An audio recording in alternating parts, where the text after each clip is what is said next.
Hey guys, in this video I will show you how you can fix system reboot required on Valorant when you're basically starting up your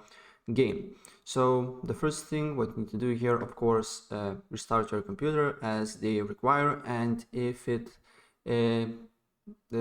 not helping, then the next thing that you need to do here, you need to go to services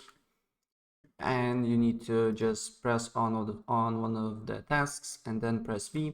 and VGC should be the first option here, and then right click on it, go to properties, make sure that startup type is on automatic and also service status is on running. If it's not running, just press start, wait for a couple of seconds and then press OK. And if the problem persists, then the last solution for you to uninstall Valorant Vanguard, and to do so you need to go to apps and features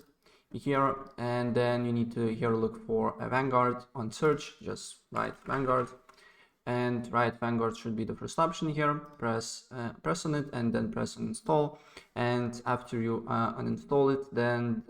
you need to go back on your